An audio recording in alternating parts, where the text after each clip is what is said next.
नमस्कार दोस्तों, स्वागत है आपका हमारे channel S Mishra ji take में। आज हम शुरू करने जा रहे हैं साइंस का एक बहुत ही महत्वपूर्ण चैप्टर जिसका नाम है परमाणु संरचना। क्या आपने कभी सोचा है कि हमारे आसपास की हर चीज़ आखिर बनी किससे है? इस पूरे ब्रह्मांड की सबसे छोटी इकाई क्या है? इस वीडियो में हम जानेंगे परमाणु क्या होता है, इसकी संरचना कैसी होती है, इलेक्ट्रॉन, प्रोटॉन और न्यूट्रॉन क्या होते हैं, और साथ ही एग्ज़ाम में पूछे जाने वाले पॉइंट्स को देखेंगे और प्रीवियस ईयर क्वेश्चंस को भी हल करेंगे। तो अगर आप इस चैप्टर को बिल्कुल आसान तरीके से समझना चाहते हैं तो वीडियो को अंत तक ज़रूर देखें, और अगर आपको वीडियो पसंद आए तो लाइक, शेयर और सब्सक्राइब करना ना भूलें। चलिए हम अपने टॉपिक को शुरू करते हैं। दोस्तों, सबसे पहले हम समझते हैं कि परमाणु होता क्या है। परमाणु किसी तत्व का सबसे सूक्ष्म कण है जो उस तत्व के रासायनिक गुणों को प्रदर्शित करता है। जैसे अगर हम एक ईंट को तोड़ते हैं तो छोटे छोटे टुकड़े बनते हैं, लेकिन हर टुकड़ा अभी भी ईंट ही है। लेकिन अगर हम उसे बहुत ज़्यादा तोड़ते हैं तो एक समय ऐसा आएगा जब हमें उसका छोटा हिस्सा मिलेगा। वही परमाणु होता है, अर्थात परमाणु को विभाजन नहीं किया जा सकता।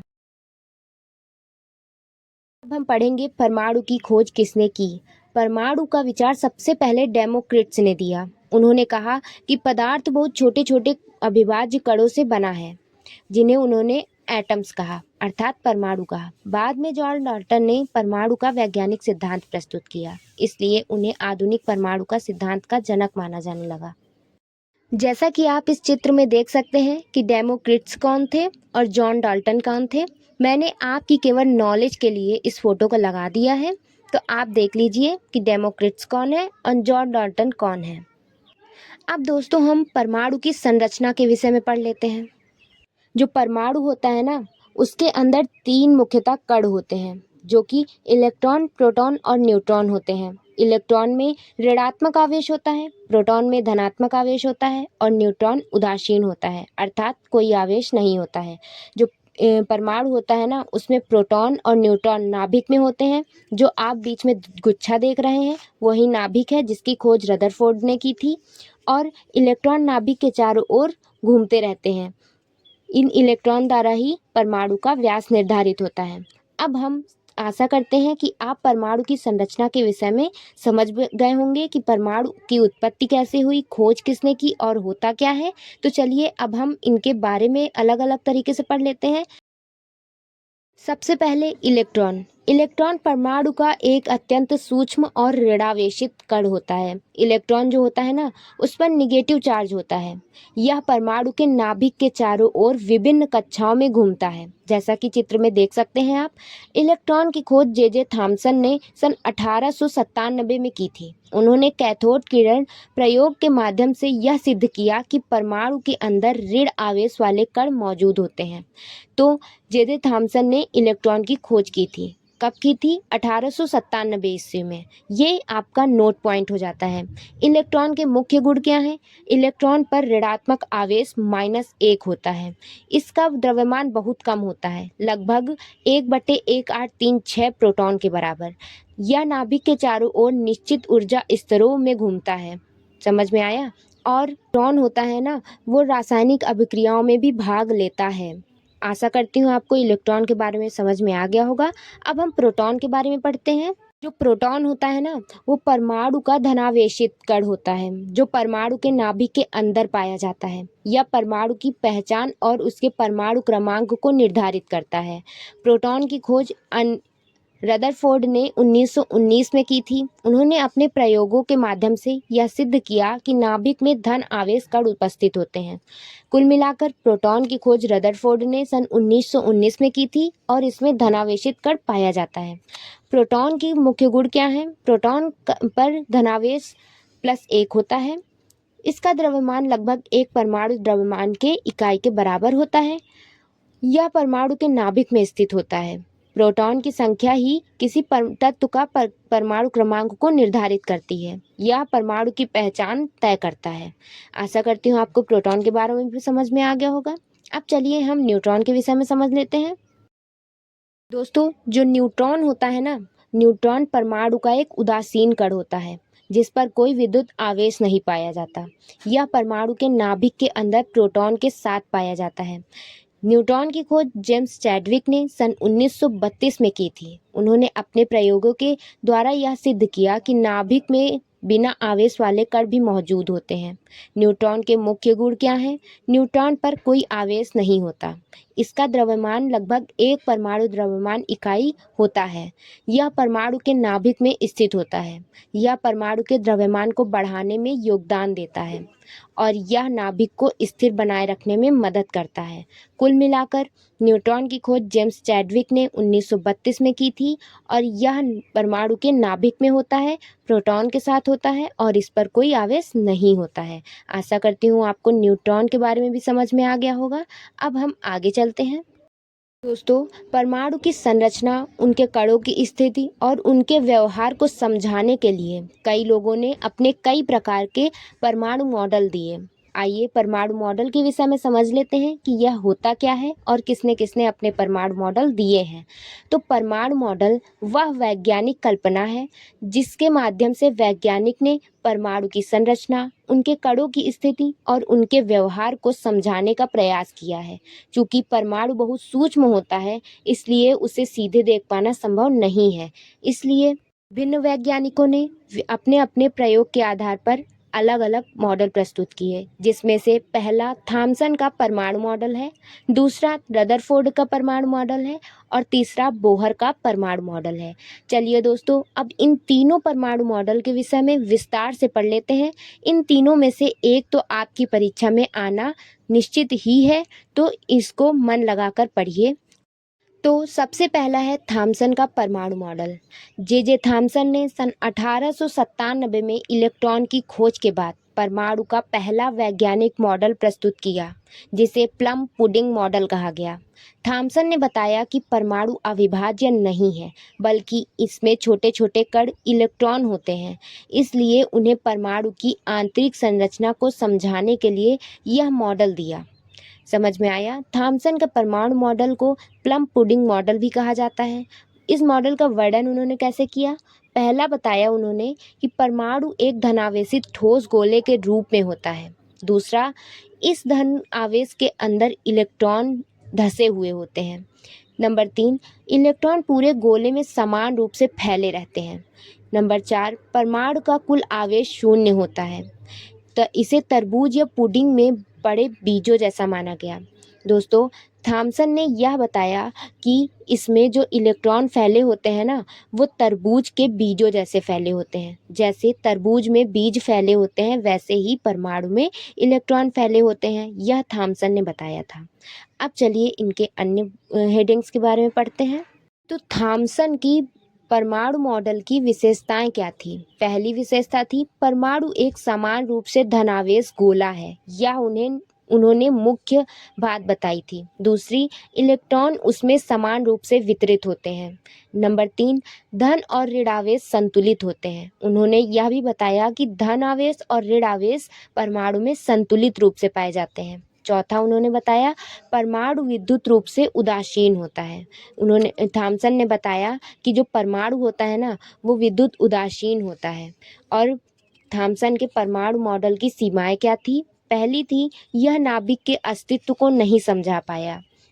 नंबर 2, यह रदरफोर्ड के स्वर्ण पत्र प्रयोग को भी नहीं समझा पाया। नंबर 3, परमाणु में खाली स्थान को नहीं समझा पाया। जो परमाणु में स्थान खाली होता है ना, उसके विषय में भी यह व्याख्या नहीं कर पाया। और जे थॉमसन का परमाणु मॉडल इलेक्ट्रॉन की सही व्यवस्था भी नहीं बता सका। यह उनकी सीमाएं भी हो गई। अब हम दूसरे परमाणु मॉडल की ओर चलते हैं। रदरफोर्ड का परमाणु मॉडल। रदरफोर्ड ने 1911 में अपने प्रसिद्ध स्वर्ण पत्र गोल्ड फॉइल प्रयोग के आधार पर परमाणु का मॉडल प्रस्तुत किया। थॉमसन ने मॉडल की कमियों को दूर करने के लिए रदरफोर्ड ने यह मॉडल दिया। उन्होंने प्रयोग द्वारा परमाणु की वास्तविक संरचना को समझाने का प्रयास किया। उन्होंने प्रयोग कैसे किया? पहले एक बहुत पतली सोने की पन्नी ली, उसमें लगभग 10,000 अल्फा कणों की बमबारी कराया। दूसरा, अधिकांश कण सीधे निकल गए। कुछ कण थोड़े मुड़ गए। अब जब उन्होंने 10,000 अल्फा कणों की बमबारी सोने की पतली पन्नी में कराई तो उसमें उन्होंने देखा कि अधिकांश कण सीधे निकल गए, परंतु कुछ कण थोड़े मुड़ गए और उसमें बहुत कम कण वापस भी लौट आए। इससे पता चला कि परमाणु का अधिकांश भाग खाली है और केंद्र में सघन भाग है, जिसे उन्होंने नाभिक का नाम दिया। अब रदरफोर्ड के परमाणु मॉडल का वर्णन कैसे होता है? पहला, परमाणु के केंद्र में एक छोटा सघन और धनावेशित नाभिक होता है। दूसरा, नाभिक में लगभग पूरा द्रव्यमान केंद्रित होता है। तीसरा, इलेक्ट्रॉन नाभिक के चारों ओर चक्कर लगाते हैं। चौथा, परमाणु का अधिकांश भाग खाली होता है। यह रदरफोर्ड के परमाणु मॉडल का वर्णन था। उन्होंने ये 4 नियम दिए। उनकी सीमाएं क्या थी? पहली, परमाणु का केंद्र नाभिक होता है। दूसरी, नाभिक बहुत छोटा लेकिन भारी होता है। जो नाभिक होता है ना, वो बहुत छोटा होता है परंतु बहुत भारी होता है। इलेक्ट्रॉन नाभिक के चारों ओर घूमते हैं। उनके चौथा, परमाणु का अधिकांश भाग खाली होता है। आप इस छोटे से चित्र में देख सकते हैं, इसमें जो गोल गोल आपको एक गोला दिख रहा है वो स्वर्ण पत्र है, जो कि बहुत पतला है। उसमें देखिए अल्फा कणों की बमबारी कराई गई। इसमें से अधिकांश कण जो हैं वो सीधे निकले जा रहे हैं। 2 की 3 कण सीधे निकल रहे हैं और कुछ कण अपने मार्ग में मुड़ जा रहे हैं और एकदम थोड़े से कण वापस लौट आ रहे हैं। और ये जो प्लस का भाग है ना, वो नाभिक है। तो आपको आशा करती हूँ समझ में आ गया होगा। अब चलिए हम आगे बढ़ते हैं। तो अब तीसरा परमाणु मॉडल बोहर का परमाणु मॉडल है। नील्स बोहर ने सन 1913 में रदरफोर्ड के मॉडल की कमियों को दूर करने के लिए अपना परमाणु मॉडल प्रस्तुत किया। यह परमाणु मॉडल परमाणु की संरचना और उसकी स्थिरता को समझाने में महत्वपूर्ण है। रदरफोर्ड का परमाणु मॉडल इलेक्ट्रॉनों की स्थिरता को नहीं समझा पाया, इसलिए बोहर ने नया मॉडल दिया जिसमें इलेक्ट्रॉनों की निश्चित कक्षाओं का वर्णन किया गया। मॉडल का सिद्धांत क्या था? निश्चित कक्षाएं, ऊर्जा स्तर और ऊर्जा का उत्सर्जन या अवशोषण। उन्होंने 3 हेडिंग दी जिसके माध्यम से उन्होंने अपने मॉडल को समझाने का प्रयास किया। तो चलिए इन सभी मॉडल इन तीनों हेडिंग्स को विस्तार से पढ़ लेते हैं। पहली हेडिंग है निश्चित कक्षाएं, फिक्स ऑर्बिट। इलेक्ट्रॉन नाभिक के चारों ओर निश्चित कक्षाओं में घूमते हैं जिन्हें KLMN आदि नाम दिए जाते हैं। बोहर साहब ने परमाणु को 4 भागों में विभक्त किया जिन्हें उन्होंने नाम दिया KLMN। तो आशा करती हूँ आपको यह भी समझ में आया होगा। अब दूसरी हेडिंग में चलते हैं। दूसरी है ऊर्जा स्तर। प्रत्येक कक्षा की ऊर्जा निश्चित होती है। बोहर ने बताया जो परमाणु होता है उसमें जो कक्षाएं होती हैं KLMN, उसमें सभी कक्षा की ऊर्जा जो होती है ना वो निश्चित होती है। जब तक इलेक्ट्रॉन एक ही कक्षा में रहता है ऊर्जा का उत्सर्जन नहीं करता। जो इलेक्ट्रॉन होता है ना, जब तक एक ही कक्षा में रहेगा, जैसे कि K में है तो K में ही रहेगा, तो इलेक्ट्रॉन ऊर्जा का उत्सर्जन नहीं करेगा। तीसरी है ऊर्जा का उत्सर्जन अवशोषण।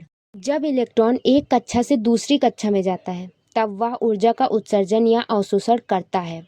जब तक एक कक्षा में रहेगा तो इलेक्ट्रॉन ऊर्जा का अवशोषण या उत्सर्जन नहीं करेगा, लेकिन जब वह एक कक्षा से दूसरी कक्षा में जाएगा तो इलेक्ट्रॉन का वो ऊर्जा का उत्सर्जन या अवशोषण करता है। तो इसके माध्यम से बोहर ने अपना परमाणु मॉडल दिया।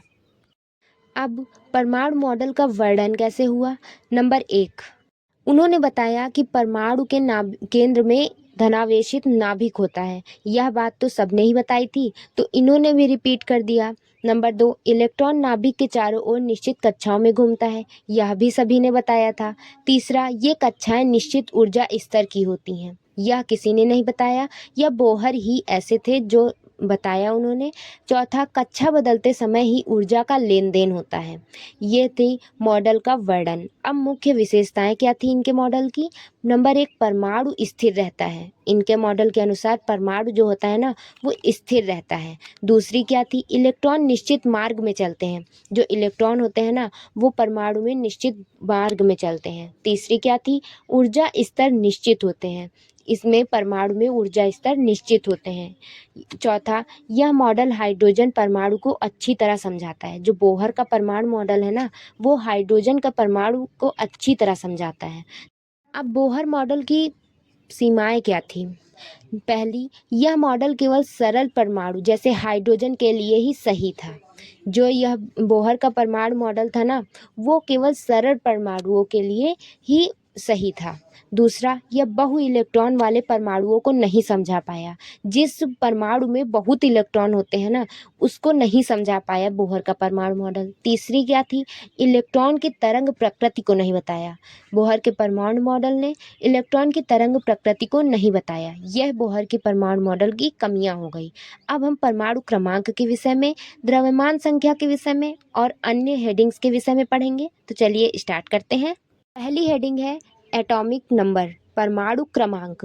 परमाणु क्रमांक की अवधारणा हेनरी मोसले ने सन 1913 में दी थी। परमाणु क्रमांक की खोज हेनरी मोसले ने सन 1913 में की थी। परमाणु क्रमांक किसी तत्व के परमाणु के नाभिक में उपस्थित प्रोटॉनों की संख्या को कहते हैं। किसी परमाणु में जितने प्रोटॉन होंगे ना उसके नाभिक में, उतने ही वही उसकी परमाणु संख्या होगी। जो परमाणु इसे जेड से दर्शाया जाता है। प्रोटॉन बराबर परमाणु क्रमांक बराबर इलेक्ट्रॉन, अर्थात प्रोटॉन, इलेक्ट्रॉन तथा परमाणु क्रमांक के मान आपस में बराबर होते हैं। उदाहरण के लिए हाइड्रोजन को लिखा जाता है 1H1 से, कार्बन को 12C6 से, हीलियम को 4 हीलियम 2 से, ऑक्सीजन को 16O8 से। मतलब कि जो ऊपर दिया होगा ना वह द्रव्यमान संख्या होगा और नीचे वाला परमाणु क्रमांक होगा। जैसे कि कार्बन में 12C6 दिया है तो द्रव्यमान संख्या ऊपर वाली 12 होगी और नीचे वाला 6 जो है वो परमाणु क्रमांक होगा। और परमाणु क्रमांक का मान इलेक्ट्रॉन और प्रोटॉन के बराबर होता है, अर्थात कार्बन में 6 इलेक्ट्रॉन और 6 प्रोटॉन उपस्थित होते हैं। अब हम द्रव्यमान संख्या के विषय में पढ़ते हैं। तो द्रव्यमान संख्या को मॉस नंबर इंग्लिश में कहते हैं। द्रव्यमान संख्या की अवधारणा का विकास रदरफोर्ड और अन्य वैज्ञानिकों के कार्य से हुआ। जब नाभिक की संरचना का अध्ययन किया गया, द्रव्यमान संख्या परमाणु के नाभिक में उपस्थित कुल प्रोटॉन और न्यूट्रॉन की संख्या होती है, जो परमाणु की संरचना और द्रव्यमान को समझने में महत्वपूर्ण भूमिका निभाती है। कहने का तात्पर्य है कि द्रव्यमान संख्या जो होती है ना, वो प्रोटॉनों की संख्या और न्यूट्रॉनों की संख्या का जोड़ होती है। प्रोटॉनों की संख्या मैंने पिछला बताया हेडिंग में, प्रोटॉनों की संख्या इलेक्ट्रॉनों की संख्या तथा परमाणु क्रमांक के बराबर होती है। तो प्रोटॉनों की जगह में इलेक्ट्रॉन या परमाणु क्रमांक भी रख सकते हैं। आइए इसके और विषय में पढ़ते हैं। हम एक आध उदाहरण के विषय में भी पढ़ लेते हैं। इसमें जैसे हमें दे रखा है कि कार्बन, जिसका हम 12C6 से लिखते हैं, तो इसमें प्रोटॉन 6 हैं और द्रव्यमान संख्या 12 है। इसमें न्यूट्रॉनों की संख्या ज्ञात करनी है। तो हम जानते हैं द्रव्यमान संख्या बराबर प्रोटॉनों की संख्या प्लस न्यूट्रॉनों की संख्या, जिसमें से हमें न्यूट्रॉनों की संख्या 6 मिल जाएगी। ठीक है दोस्तों, आशा करती हूँ आपको यहीं तक समझ में आया होगा। अब हम पढ़ेंगे समस्थानिक के बारे में। समस्थानिक होते क्या हैं? समस्थानिक वे परमाणु होते हैं जिनका परमाणु क्रमांक समान लेकिन द्रव्यमान संख्या अलग अलग होते हैं। इसकी खोज फ्रेडरिक सोडी ने की थी। समस्थानिक की खोज सोडी नामक वैज्ञानिक ने की थी। उदाहरण के लिए कार्बन 12C6 और 14C6 दोनों कार्बन है, जेड बराबर 6 है लेकिन ए अलग है, जिस मतलब परमाणु द्रव्यमान संख्या अलग अलग है, तो ये समस्थानिक होंगे। अब हम संभारिक के विषय में पढ़ते हैं। संभारिक वे परमाणु होते हैं जिनके परमाणु क्रमांक अलग अलग होते हैं परंतु परमाणु द्रव्यमान सेम होते हैं। इसकी खोज अल्फ्रेड वर्नर ने की थी। उदाहरण के लिए आर्गन, जिसे 40 AR 18 और कैल्शियम 40 कैल्शियम 20 से लिखते हैं। इसमें ए बराबर है 40 और लेकिन जेड अलग अलग है। जेड का मान 18 और 20 दिया है, अर्थात ये दोनों संभारिक होंगे। आगे बढ़ते हैं। याद करने की ट्रिक क्या होगी कि समस्थानिक कौन है, संभारिक कौन है? समस्थानिक जिसमें परमाणु क्रमांक यानी जेड सेम होगा। संभारिक वे होंगे जिसमें द्रव्यमान संख्या यानी ए सेम होगा। आशा करती हूँ समझ में आ गया होगा। आगे चलते हैं हम। अब हम इलेक्ट्रॉनिक विन्यास के विषय में पढ़ेंगे। इलेक्ट्रॉनिक विन्यास का मतलब है किसी परमाणु में इलेक्ट्रॉनों का अलग अलग कक्षाओं और उपकक्षाओं में वितरण। परमाणु में इलेक्ट्रॉन नाभिक के चारों ओर KLMN कक्षाओं में रहते हैं। इलेक्ट्रॉन विन्यास बताता है कि किस कक्षा में कितने इलेक्ट्रॉन हैं। 2n² नियम क्या कहता है? किसी कक्षा में अधिकतर इलेक्ट्रॉन कितने होंगे? 2n² से निर्धारित किया जाता है। कैसे? उदाहरण के माध्यम से समझते हैं। जैसे हमारा प्रश्न दे रखा है, 2n² का उपयोग करके L कक्षा में अधिकतम इलेक्ट्रॉन की संख्या ज्ञात कीजिए। चूँकि L कक्षा में 2 इलेक्ट्रॉन होते हैं, तो अब हम 2n² में n की वैल्यू रखेंगे, जहाँ पर हमें अधिकतम इलेक्ट्रॉन 8 मिल जाएंगे। अर्थात L कक्षा में अधिकतम इलेक्ट्रॉन 8 उपस्थित होते हैं। चलिए अब इलेक्ट्रॉनिक विन्यास के विषय में आगे बढ़ते हैं। इलेक्ट्रॉनिक विन्यास में ही बताया गया कि कक्षाएं 4 प्रकार की होती हैं। कितनी होती हैं? 4 प्रकार की। कौन कौन सी? K, L, M, N। K का मान होता है 2, L का 8, M का 18, N का 32। दोस्तों इसे मैजिक नंबर भी कहते हैं। 2, 8, 18, 18, 32। आइए उदाहरण से समझते हैं। उदाहरण के लिए ऑक्सीजन, जिसका परमाणु क्रमांक 8 होता है। इलेक्ट्रॉनिक विन्यास करने पर K की वैल्यू 2 आ जाएगी, L बराबर 6 आ जाएगा, तो इलेक्ट्रॉनिक विन्यास क्या हो जाएगा? 2 और 6 हो जाएगा। और दूसरा उदाहरण है सोडियम, जिसका परमाणु क्रमांक 11 होता है। इलेक्ट्रॉनिक विन्यास करने पर 2, 8, 1 प्राप्त होगा, जहाँ पर K की वैल्यू 2, L 8 और M 1 प्राप्त हो जाएगा। अब दोस्तों अब हम प्रीवियस ईयर क्वेश्चन के लिए भी आगे बढ़ते हैं। तो चलिए पहला क्वेश्चन हमारा क्या कहता है? परमाणु क्रमांक किसके बराबर होता है? A न्यूट्रॉन के बराबर, B प्रोटॉन के बराबर, C द्रव्यमान के बराबर, D इलेक्ट्रॉन के बराबर। तो दोस्तों इसमें यह क्वेश्चन 2020 में पूछा गया प्रश्न है। तो परमाणु क्रमांक प्रोटॉन के बराबर होता है। ऑप्शन बी सही हो जाएगा। होता तो इलेक्ट्रॉन के बराबर ही भी है, पर जो ऑप्शन पहले दिया है वही सही होगा। तो और दूसरा क्वेश्चन है, इलेक्ट्रॉन की खोज किसने की थी? यह क्वेश्चन 2019 में पूछा गया है। A रदरफोर्ड ने, B डाल्टन ने, C जे थॉमसन ने, D बोहर ने। तो दोस्तों इसका ऑप्शन सी सही हो जाएगा। इलेक्ट्रॉन की खोज जे थॉमसन ने की थी। अब हम तीसरा प्रश्न पढ़ते हैं। तीसरा प्रश्न है, न्यूट्रॉन की खोज किसने की? यह क्वेश्चन 2022 में पूछा गया है। ए थॉमसन ने, बी जेम्स चैडविक ने, सी रदरफोर्ड ने, डी बोहर ने। तो दोस्तों इसका सही उत्तर बी चैडविक ने की थी। चौथा प्रश्न है, किस कक्षा में अधिकतम 8 इलेक्ट्रॉन हो सकते हैं? तो दोस्तों ए के में, बी एल में, सी एम में और डी एन में। तो दोस्तों इसका सही उत्तर एल कक्षा में हो सकते हैं। यह प्रश्न है, समस्थानिकों में क्या समान होता है? यह प्रश्न 2018 में पूछा गया है। ए द्रव्यमान संख्या, बी परमाणु क्रमांक, सी न्यूट्रॉन, डी द्रव्यमान। दोस्तों समस्थानिकों में परमाणु क्रमांक बराबर होता है। ऑप्शन बी लॉक कर दिया जाए। ऑप्शन बी सही हो जाएगा। तो दोस्तों आज हमने परमाणु क्रमांक के इस चैप्टर को आसान तरीके से समझ लिया। उम्मीद है आपको ये टॉपिक बिल्कुल क्लियर हो गया होगा। अगर वीडियो पसंद आई तो लाइक, शेयर और सब्सक्राइब करना ना भूलें। मिलते हैं अगली वीडियो में एक और नए टॉपिक के साथ। तब तक के लिए धन्यवाद।